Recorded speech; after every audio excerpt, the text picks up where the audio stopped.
Bonjour à tous. Alors aujourd'hui une nouvelle vidéo avec un deuxième Thierry en fait. On les collectionne. Deux interviews de Thierry. Voilà. Voilà Thierry. Donc ça fait 6 ans qu'il habite ici et il va nous dire un petit peu ce qu'il pense après 6 ans des Philippines.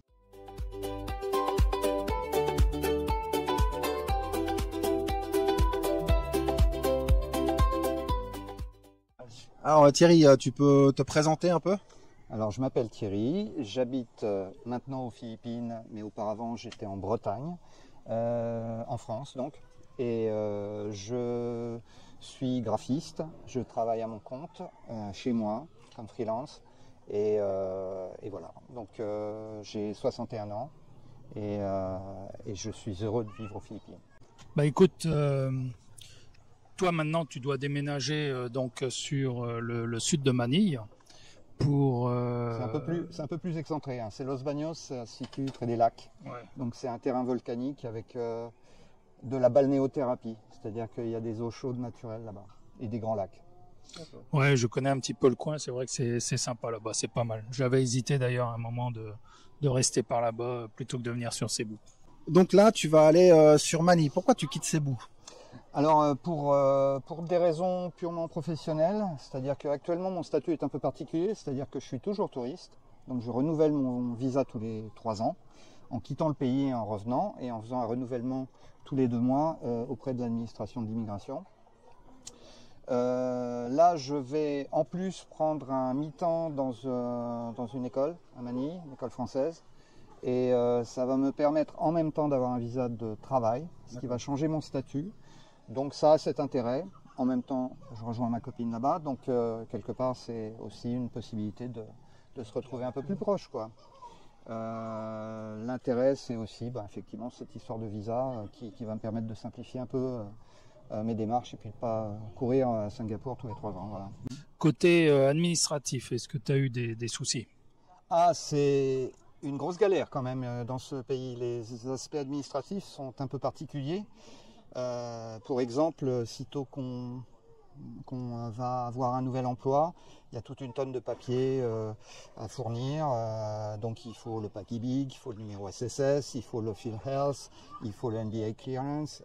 Comme ça, il y en a des tonnes. Quand j'étais à Accenture, j'ai dû réunir 25 différents papiers avant de pouvoir avoir l'ensemble des éléments. Alors, contrairement à la France où il faut juste son numéro de sécu et son adresse, là c'est énormément de papiers qui sont à fournir et c'est un petit peu complexe à ce niveau-là. Mais bon, l'administratif ici c'est quand même bien particulier.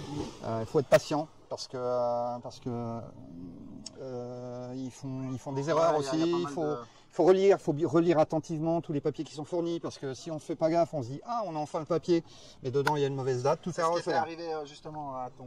Oui, à mon frère, ouais. Ouais. Exact. Moi ça m'est arrivé aussi lorsque j'ai renouvelé mon visa pour revenir, donc je suis parti à Singapour et puis au moment de partir à Singapour, le papier de sortie qu'il faut demander à l'immigration au moment où on sort, il s'était planté dans la date. Donc la date n'était pas bonne, elle ne correspondait pas à mon jour de départ, donc il refusait au départ de me laisser partir. Il a fallu négocier pas mal pour pouvoir avoir le droit de partir, simplement parce qu'ils avaient mis 23 au lieu de 19. Vous voyez, c'est un truc de fou, quoi. Ouais, alors comme on le dit, hein, justement, encore un exemple, contrôlez bien les papiers, contrôlez bien tout ce qui est le nom qui soit bien écrit, les dates. Vraiment, il faut que vous soyez sûr que quand on vous donne le papier, tout soit ok. Il ne faut pas hésiter, s'il y a un problème, vous leur dites directement, parce qu'après, c'est la croix et la bannière, quoi. Ouais, alors un truc simple aussi, lorsqu'on crée son numéro SSS ici aux Philippines, on peut le faire en ligne. Et globalement, c'est un petit peu comme aux États-Unis. Ici, il y a beaucoup de middle name. Et nous, en France, on n'en a pas. Donc, il y a le first name, last name. Et quand on complète le numéro SSS, automatiquement, on met son nom et son prénom. Et puis, non-applicating sur la partie middle name. Quand on reçoit son papier avec son numéro, on a son nom et son prénom. Après, il compare avec le passeport. Et sur le passeport, en tout cas sur le mien, il y a également le nom de mon parrain et le nom de ma marraine, puisque automatiquement on a 3 noms. Ouais, 3 prénoms. Et donc du coup, il a fallu faire un document notable certifiant que le nom complet sur le passeport est le même nom que sur le numéro de sécurité sociale. Ils sont très exigeants avec les papiers. même s'ils sont pas très exigeants avec eux-mêmes Ouais. concernant les contrôles. Donc, ouais, le mieux, c'est quand même de vraiment tout vérifier. Faut tout le temps. vérifier, ouais, c'est ce qu'on dit tout le temps. Oui, moi je sais pas si je l'avais déjà dit, j'ai eu un souci avec un de mes fils qui est né pendant le Covid. On n'avait pas pu vérifier complètement les papiers et ils ont tout mis, donc mon nom, mon prénom, tout ça. Mais ils ont mis Père Philippin. Et ben ça fait maintenant plus de 4 ans qu'on se bat pour essayer de faire changer. Et en fait c'est à coup d'avocat, ça va coûter entre 50 et 100 000 pesos Ouais, donc pour environ 2000 €. voilà, tout ça pour corriger leurs erreurs. Et ici ils ne reconnaissent jamais, mais jamais leurs erreurs. Alors maintenant, on va discuter un peu de tout ce qui est. Qu'est-ce que tu trouves bien ici et qu'est-ce que tu trouves moins bien? Ok, alors bon, évidemment le temps est magnifique, donc pour moi c'est un soulagement, c'est-à-dire que pour ma petite expérience, j'ai passé 2 ans en Floride et c'est à cet endroit-là que je me suis rendu compte que mes rhumatismes que j'avais en Bretagne étaient estompés quand j'étais dans un pays tropical. Et automatiquement, quand je suis revenu aux Philippines, qui est également, les températures sont à peu près équivalentes à celles de Floride, là je me suis rendu compte que ouais, la douleur disparaissait. Donc pour moi, d'un point de vue physique, c'est important. Puis bon, bah, j'aime le soleil, j'aime la chaleur. Hein. Il y a des gens qui ne tolèrent pas, qui supportent pas. Moi, honnêtement, je vis chez moi. Même des fois, le fan, le ventilateur, j'ai oublié de l'allumer. Donc Ouais, je vis avec 26-28 degrés sans aucun problème. Après, ça dépend des personnes. Hein. Il y a des personnes qui n'aiment pas la chaleur. Mais moi j'adore la chaleur et puis je me sens bien ici. D'accord. Et puis au niveau des aspects négatifs? Négatif, c'est plus l'aspect administratif. Voilà, la paperasse. Ouais. C'est peut-être aussi certaines fois quand tu vas au supermarché ou que tu cherches quelque chose en particulier, quand ils ont un peu la flemme de chercher, ils vont te dire not in stock, sir. Voilà, ou des choses comme ça. Ils vont, quand ça les emmerde un peu et qu'ils ne trouvent pas, ils vont pas trop chercher plus. Ouais. Alors, par contre, côté Philippina, quoi, comment ça se passe? Ça se passe très bien. Il n'y a pas à tortiller, ça se passe très bien. C'est pas compliqué de rencontrer quelqu'un ici, c'est vraiment très simple, c'est même plus que simple. Maintenant, il faut quand même être prudent. C'est-à-dire que tout dépend de ce qu'on envisage de faire. Si on veut faire, alors j'imagine qu'il y a des gens qui viennent ici pour faire du tourisme sexuel, alors là, ils vont s'éclater comme des fous, ils vont avoir plein de nanas, ils vont dépenser pas mal d'argent finalement, parce que quelque part, eh ben, si tu veux y aller, il faut un petit peu raquer. Par contre, si tu veux envisager d'avoir une relation un petit peu plus approfondie, on va dire que ça vient aussi avec le temps, avec l'expérience. Tu vas être un tout petit peu plus méfiant, hein. Tu vas te demander si la nana elle est avec toi parce que tu es un foreigner, parce que tu as un dollar qui est tatoué sur ton front, ou pour toi, pour ta personne. Et donc, en ce qui me concerne, moi, c'est la grande question. C'est-à-dire qu'à partir du moment où je suis avec quelqu'un, si je me rends compte que au bout de 5 minutes, elle me dit bah ouais, mais mon père il est à l'hôpital actuellement et puis j'ai un problème avec mon œil et puis il faut que et ma tante il faut qu'elle se fasse réparer le doigt. À partir de là, moi c'est clair, je dis bon, ok, le café était sympa et puis on s'en arrête là. Ouais. Mais bon, à partir du moment où on crée une relation de confiance avec quelqu'un, bon, on peut être confiant. Hein, je veux dire, c'est un petit peu pareil partout dans le monde. Il y a des gens bien, il y a des gens moins bien, il y a des gens intéressés, et puis il y a des gens qui s'intéressent à la personne en particulier. Et pour cette personne, il faut juste faire attention, voilà. Mais bon, pas plus ici qu'ailleurs, quoi. Alors, être flatté par des tas de sourires, oui, c'est sympa. On a plein de petites minettes qui nous sourient tous les jours. Après 6 ans, je fais plus trop attention à ça. Et bon, c'est peut-être plutôt moi qui en joue, c'est-à-dire je profite de ce sourire. Par exemple, comment dire, dans un supermarché, je vais avoir besoin d'un produit en particulier. Si je vois que la nana me sourit, je vais lui demander le service. Comme ça, auquel cas j'aurai un service qui sera rendu. Donc, ouais, moi aussi un petit peu, je profite de la situation maintenant. Mais bon, c'est pas, je veux dire, c'est pas irrespectueux. C'est toujours dans le cadre de la politesse. Il n'y a pas de problème ici c'est naturel en fait. Les gens sont souriants, les gens sont aimables, les gens sont welcoming, hein, c'est-à-dire on est toujours les bienvenus. Et à partir du moment où on respecte les gens ils te respectent. Ça c'est clair. Donc si c'est un respect mutuel, en 6 ans, jamais eu un conflit, jamais. Personne. Okay. Est-ce que tu recommanderais les Philippines à un expat qui devrait, exemple, choisir un pays d'expatriation? Alors, encore une fois, tout dépend de la personne. C'est-à-dire, si c'est une personne qui supporte pas la chaleur, c'est pas très conseillé. D'accord. Si c'est une personne qui n'a pas les moyens de subvenir à ses propres besoins, c'est pas très conseillé non plus. C'est-à-dire qu'il vaut mieux quand même ou avoir un boulot ou avoir un revenu régulier.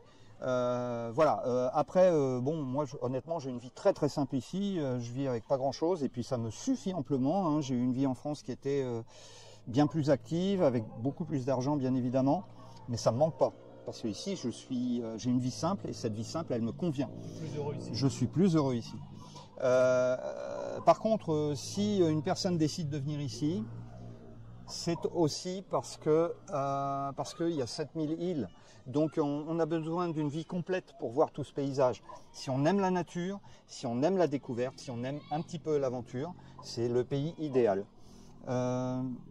Il y a encore, contrairement à la Thaïlande, des tas de territoires qui n'ont pas été visités, qui n'ont pas été détériorés, on va dire. Il n'y a presque personne. Et là, dans ces endroits-là, on a l'impression d'être le seul au monde, quoi. Moi, ça m'est arrivé d'être sur une plage. Je me disais, putain, je pourrais être à poil, je suis tout seul. C'est vrai. Et ça, c'est magique, quoi. Ouais, et puis bon, quel pays offre un service presque gratuit où tu vas sur une île et il y a un type qui te fait un poisson frit sur la plage avec du riz et puis c'est délicieux, c'est super frais. Et en plus, tu apprécies. Et le truc, c'est du sur-mesure, quoi. Moi, j'ai été à Palawan il y a quelques années. J'ai rencontré un pêcheur et le mec, il me dit, moi, j'ai mon bateau, si tu veux, ça évite les trajets touristiques. Je dis, ok, pas de problème. On est partis ensemble. Il m'a emmené sur des endroits où il n'y avait pas un touriste. Et j'étais vraiment tout seul au monde. Et en même temps, on faisait la bouffe et tout ça. Et puis après, il m'a invité chez lui, quoi. J'ai mangé avec sa famille. Il n'était pas riche, il n'avait rien, mais il m'a donné le meilleur de lui-même. Ouais. Et ça, va en France, essaye de voir. Ça ici, c'est vrai que ça arrive fréquemment. Quand tu vas chez des gens, quand ils t'invitent, ils vont te présenter le meilleur de ce qu'ils ont. Ouais. Bah, c'est souvent même ceux qui ont le moins d'argent qui vont te donner le plus, quoi. Tout à fait, tout à fait. C'est ce qu'on voit souvent ici. Et moi, cet accueil philippin, c'est pour ça que je suis beaucoup plus lié avec les locaux qu'avec les étrangers, parce que j'ai pas forcément une bonne relation avec eux, et j'ai vu des comportements d'étrangers qui m'ont que j'ai trouvé détestables. Voilà, sans respect, etc. Pays conquis, Donc voilà, moi j'aime autant être avec les locaux, passer du temps avec eux, discuter. De toute façon, c'est toujours un bonheur. Le problème, c'est que parfois, tu vas manger chez un, puis le voisin, il te voit, il a envie de te rencontrer, il veut prendre des photos, il veut discuter avec toi, il veut savoir plus sur ton pays, parce qu'ils sont très curieux. Donc tu vas manger chez lui, puis après il y a un autre voisin qui vient, et puis tu arrives à 3 bouffes, et puis moi ça m'est arrivé une fois, 7 différents voisins, où j'ai été obligé de manger 7 fois, j'en pouvais plus, quoi. J'en pouvais plus. Et le mec il dit, le dernier, je lui dis je peux plus manger, il me dit attends, moi j'ai fait un Bicol Express, il est largement meilleur que celui de mon voisin, il faut que tu l'essayes, quoi. Pas le choix, quoi. Tu es obligé de manger avec eux. Et en même temps, c'est toujours bienveillant, quoi. Alors, un petit truc aussi par rapport à la curiosité, parce que ça peut surprendre. Là, je vis dans un condo, et puis ça m'arrive souvent de croiser des voisins que je connais à force d'être sur place. Et ils me demandent, tu vas où? Et quand tu poses cette question en France, la réponse automatique, elle te dit, mais qu'est-ce que ça peut bien foutre, quoi. C'est ça. Et ici, en fait, c'est une façon de montrer qu'ils s'intéressent à toi. Et donc, tu vas où? Je vais faire mes courses, voilà. Et ils sont contents parce que tu leur as dit. En fait, il faut pas mal le prendre, parce que nous, c'est vrai qu'on a tendance à mal le prendre, parce qu'en Europe, comme tu dis, on a l'habitude, quoi. Voilà, et ici, ça fait partie des us et coutumes, c'est montrer ton intérêt pour la personne. Voilà. Et bon, c'est une question d'habitude locale. Et puis, il faut s'adapter, parce qu'on est des invités ici. Hein. On n'est pas c'est ça, il faut bien comprendre ça. Et puis, si maintenant, demain, tu devais retourner en France pour X ou Y raison, c'est pas prévu. Voilà. Donc, en gros, toi, tu es bien ici. J'ai dit tant que tu peux rester, tu restes, quoi. J'ai dit à mes enfants, si je meurs, crématorium, vous prenez mes cendres et vous me les mettez dans l'océan ici. D'accord. Ça me convient tout à fait. Parce que cette vie ici... Ouais, t'aurais pas envie de retrouver l'Europe pour finir quand on voit ce que ça devient. Non. Nous, on prend toujours l'exemple. Moi, surtout, peut-être pas toi, mais moi, surtout sur l'exemple des paysans qui s'emmerdent, ils ont des fermes, ils sont en train de galérer en France et tout. Moi, je dis, mais je serais à leur place, mais moi, personnellement, je revendrais tout ce que j'ai. Et je me casserais ici, mais avec l'argent qu'ils ont, ils pourraient vivre ici, mais même jusqu'à la retraite, ils seraient tranquilles, quoi. Ouais, mais le problème, c'est qu'ils trouvent personne pour acheter aussi. Hein. Ouais, mais même si tu brades un petit peu, de toute façon, quand tu vois ce que te prend l'État français, tu te dis, Alors, honnêtement. Si je puis me permettre par rapport à cet aspect des terrains, ça peut être un souci au niveau de l'agriculture parce que il y a beaucoup de terrains, même que des fermiers ici exploitent, qui ne sont pas eux et ils ne le savent pas. C'est-à-dire que la localisation des terrains, c'est pas si évident que ça. Et des fois, il y a des gens qui se pensent propriétaires qui ne le sont pas, d'autres qui sont propriétaires de terrains qu'ils ne connaissent pas, et puis certains terrains qui sont totalement dans une zone grise où on ne sait pas du tout. Il n'y a personne et personne n'a réclamé. Alors, personne n'a réclamé, l'État ne fait pas grand-chose, il faut dire, en termes de démarche. Donc c'est un petit peu dangereux, c'est-à-dire qu'on peut très bien vendre un terrain ou mettre en location un terrain qui n'est pas le sien, et puis du jour au lendemain on dit il faut partir. Et puis si tu as planté des cocotiers, tu les as plantés pour 30 ans, tu les as paumés quoi. Donc non, faut mais ça faut faire des recherches. Il faut faire des recherches, il faut aller à la mairie avant de s'engager comme ça, ne pas croire la première personne qui veut vendre un terrain, ça c'est une certitude. Ouais, un avocat c'est plutôt conseillé sur des trucs légaux, il vaut mieux assurer quoi. Même tout le temps. Tout le temps. Comme ça, au moins, il n'y a pas de. Qui t'a payé un petit peu au début, après. Au moins, il n'y a pas de d'entourloupe, quoi. Ouais. Et sinon, côté matériel ou nourriture, est-ce que tu arrives à trouver tout ce que tu veux ici? Bon, alors, moi, j'aime bien cuisiner. Il y a certaines épices que j'ai un peu de mal à trouver. C'est pour ça que si j'ai des gens qui viennent ici, j'ai tendance à dire ramenez-moi du piment d'Espelette. Voilà, ça c'est des trucs qu'on trouve pas ici, ou qu'on trouve très très très très cher. Les manques que je pourrais avoir en termes de bouffe, c'est le vrai fromage, pas pasteurisé, les fraises. Les fraises ici sont pas terribles. Non, et puis elles sont acides un peu. Voilà, donc elles sont pas sucrées comme des, je sais pas, des vraies fraises. Des vraies... non, mais des gariguettes. Là, tu les as directement à la montagne. Quoi, mais sinon, Et même, à mon avis, en termes de goût, elles sont moins sucrées. Enfin, c'est pas la même chose. Mais par contre, quand j'étais en France, si je voulais avoir des bonnes mangues, c'était un peu le même problème. Donc, pas les mêmes. C'est la température, il fait pas la même chaleur. S'il n'y a pas un peu de froid sur les fraises, ça va pas pousser. Non, mais à Baguio, en fait, moi je pense que c'est juste les variétés en fait qui changent. C'est ça. Et c'est des variétés qui supportent davantage la chaleur. Mais bon, quelque part aussi, il y a des fois c'est un peu compliqué de trouver du basilic. C'est mon anglais qui me vient en tête. Non, mais c'est juste. Et on peut en trouver, mais une fois de temps en temps. Alors moi, ce que je fais, quand j'en ai, je le trouve, je le coupe, je le congèle. Comme ça, j'en ai pour une plus grande période. C'est toi qui embarque tout le stock de YSL. C'est moi qui le prends. Moi, j'en trouve jamais du coup. Non, mais tu peux aller au marché aussi. Si tu vas au market, en général, tu peux en trouver aussi. Pareil pour le persil. Il y a des choses typiquement françaises qu'on utilise. Mais globalement, on peut trouver à peu près tout.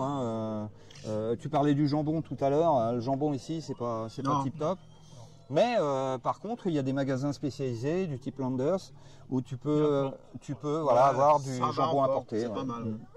Puis au niveau, on parle souvent en fait des gens qui comparent la Thaïlande. Moi, je pose toujours cette question, la Thaïlande par rapport aux Philippines. Toi, au niveau de la bouffe, qu'est-ce que tu penses ici des Philippines?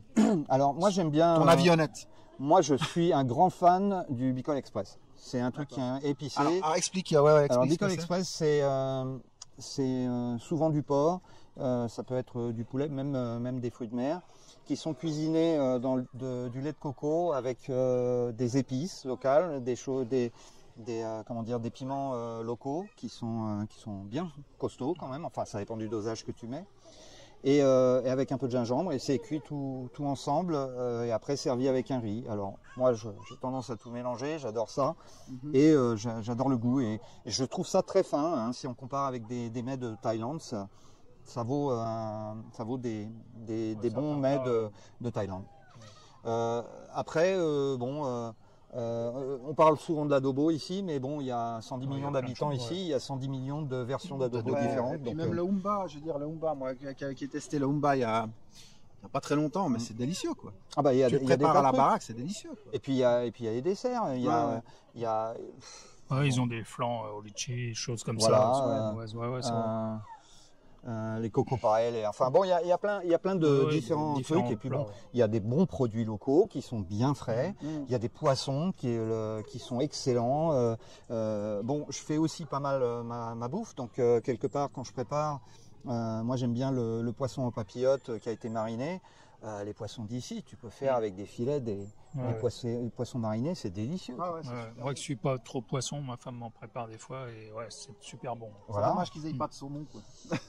Bah, Ouais, Ouais, enfin. saumon surgelé, mais mais c'est non, Ouais, mais tu prends du milkfish, Ouais. sincèrement c'est blanc, mais la chair, elle est goûteuse, tu peux apprécier le goût, tu mets... Bah écoute, j'essaierai, je suis pas spécialisé des Ah poissons. bah, le Moi, je suis milkfish, plutôt tu prends un viande, filet, mais, tu prends un filet de milkfish, tu mets ça au four, Ok.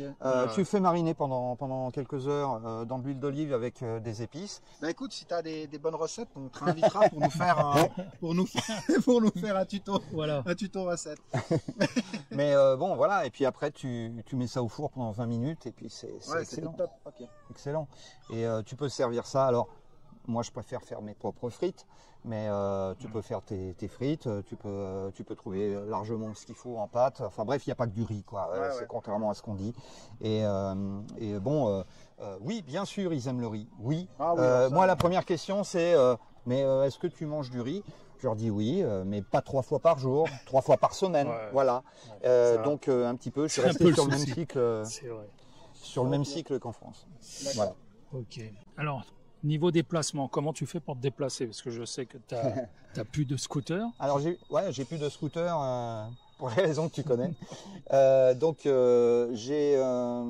la plupart du temps j'utilise Maxime. C'est le plus économique. Ouais. C'est Il est moins vraiment cher alors, que Grab. c'est moins cher largement que Grab.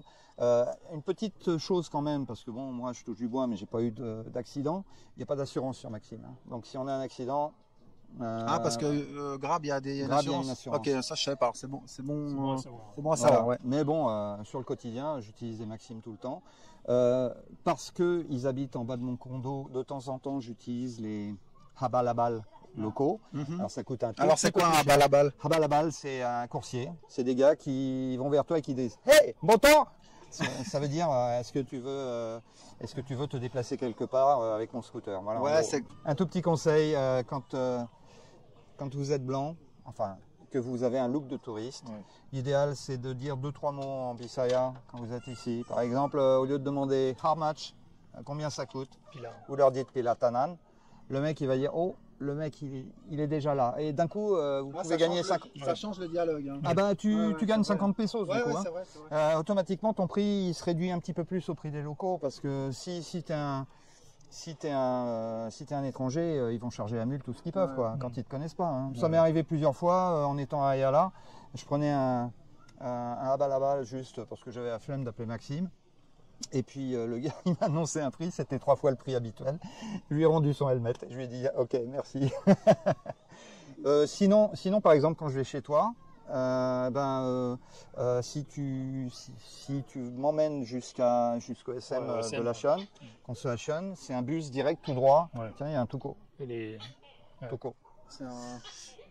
C'est un lézard. Un gros, lézard avec une grosse ouais, tête. Un gros Comment ça lézard. s'appelle, là, c'est les... Touco. Et tout court. Ouais, mais il y a un autre nom. Non. Bah, ça c'est un touco. Ouais. Ah ok, bon, alors je sais pas. Il me semblait qu'il y a un autre nom. Ouais, Et donc ouais, c'est. les bus sont moins chers. Hein. Ah bah le bus. Et ils sont climatisés. Le bus entre chez toi et chez moi, c'est 15 pesos. C'est que dalle. T'habites à combien de kilomètres? Bon, 6 km.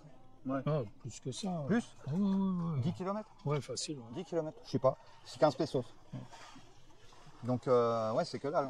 Ouais. Ouais, ouais. Et c'est climatisé parce qu'il y a bien sûr les Ou les jeepneys. les jeepneys. Les jeepneys, c'est une horreur parce que on est coincé, on a la tête Ouais. comme ça parce que. Non, on parce peut- qu'il y a pas le bon diesel il y qui a pas de remonte plafond, dans les ouais. narines juste derrière. Ouais, et puis quand t'as pas le mec aussi qui a des problèmes avec son. Parce que j'ai connu ça aussi, le type à chaque feu il s'arrête, il ouvre le capot, il rajoute de l'eau et puis il rentre. J'ai déjà vu ça. Parce que le type, son truc est percé, donc Ouais, ouais. il veut continuer sa route. Voilà, bon, c'est un petit peu le bordel. Mais à côté de ça, c'est typique aussi, c'est bien d'essayer hein, un jeepney. Et puis Ah, il faut tout essayer. voilà. Moi, oui. je crois que j'ai fait tous les transports depuis que je suis là. Sinon, autre question. Ouais. Ta pire galère. Oh, il y en a eu quelques-unes. Ah, ma La pire pire, galère- la pire. ma Si tu pire- peux en parler. Hein. Alors ma pire, ça a été quand il y a eu le Covid. J'habitais à l'époque à Legazpi City, côté l'Albaï, Bicol, et je voulais revenir à Cebu. Et je prends... alors encore une histoire de papier finalement. Je prends le vol, je prévois mon vol à une certaine date. Je vais dans un premier temps au barangay pour avoir un papier d'autorisation. Ce papier d'autorisation, il donne le droit d'aller à la mairie, au service médical pour avoir un contrôle. Il faut compter entre 3 et 4 heures d'attente avant d'arriver devant le guichet et présenter son papier. Alors à l'époque, je me disais, bon, ils vont faire un petit contrôle, je ne sais pas, sanguin ou quoi que ce soit pour voir si j'ai pas le Covid. Non, ils m'ont juste demandé mon âge.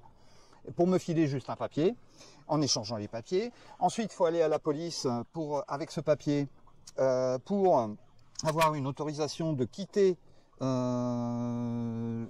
Legazpi pour aller jusqu'à Cebu. Quand j'ai eu mon papier, il y avait une date, donc je suis revenu. Ils m'ont pas donné le papier parce qu'il a fallu que je retourne à la mairie parce qu'ils avaient pris mon original. Donc il fallait que je fasse une copie, que je remette la copie à la mairie, que je revienne avec l'original à la police. Ensuite à la police, j'ai confié mon papier. Ils m'ont finalement donné l'autorisation. Une semaine après, mon vol a été annulé. J'en ai repris un second, mais il y avait 2 jours d'écart. C'est-à-dire que je ne pouvais pas sortir de Legazpi parce qu'il y avait une différence de 2 jours par rapport à la date à laquelle j'étais autorisé à partir. Bien lire les papiers. Hein. Donc, je vois ça. Je vais à Philippine Airlines. Je leur dis, écoutez, 2 jours, quoi. Merde, je vais redemander une autorisation. Alors, je retourne à la police et ils me disent, oh non, on ne fait plus d'autorisation. Pourquoi? Pour qui? J'ai jamais su. Mais non, on ne fait plus. Donc, je retourne à Philippine Airlines et puis, coup de bol, pour une fois, j'ai le directeur de l'agence qui vient me voir, il me dit c'est incroyable, je connais le capitaine de la police de cette station-là, je vais l'appeler, il l'a fait venir. Le mec, il a vu le papier, il a dit mais pourquoi ils n'ont pas refait? J'ai dit je sais pas. Donc il est parti, il m'a ramené un autre papier et il n'y avait plus de date, donc je pouvais partir quand je voulais. D'accord. Donc voilà, ça c'était une des galères et en fait j'ai pu prendre un vol comme ça. Mais rien que ces démarches-là, ça m'a pris des heures. Des heures. En fait, quand on fait quelque chose ici, il faut toujours prévoir une journée complète. Comme Ah c'est non, des mais démarches administratives, c'est une journée, c'est pas trop. Quoi. Là, les démarches dont je te parle, c'était 3 jours. Ouais. Hein. Mais en fait c'est ça le problème. Ils sont pas informatisés comme ils devraient en fait. Oui, puis ils aiment les papiers. Hein. Et puis ou alors tout simplement, je pense que c'est plutôt du fait que les gens soient peut-être pas formés aux ordinateurs. Beaucoup de gens sont pas encore formés. Et puis je pense qu'à ce niveau-là, ils utilisent du papier parce que tout le monde sait utiliser du papier, quoi, tout simplement. Ouais, et puis honnêtement, honnêtement, ils comprennent pas tout ce qu'ils font aussi. Quoi. Ouais. Ça, c'est sûr. Non, et puis this is the protocol. Bon écoute Thierry, merci de nous avoir apporté toutes ces informations, de t'être libéré parce que je sais que tu vas déménager, donc c'est un peu juste, mais on a eu de la chance de t'avoir juste avant que tu partes. Et puis nous de toute façon on continue nos vidéos, voilà. Mais surtout n'oubliez pas de vous abonner et de mettre un pouce pour nous aider, voilà. Thierry 2. Voilà, nous aider, quoi. Ouais, voilà. C'est gratos, regardez tout ce qu'on fait pour vous. Ouais, voilà, ça donne quand même quelques infos déjà. Voilà, donc, si vous pouvez nous aider un petit peu. Ça coûte rien. Ça coûte rien. Voilà. Abonner, et puis, voilà, tout à fait.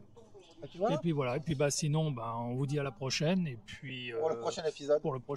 Voilà. Merci encore, Thierry. Ils ont plein de bonnes idées à venir. Voilà. Ouais, on en a quelques-unes. Mais on va pas les dire. Allez, à bientôt. À bientôt, bye bye.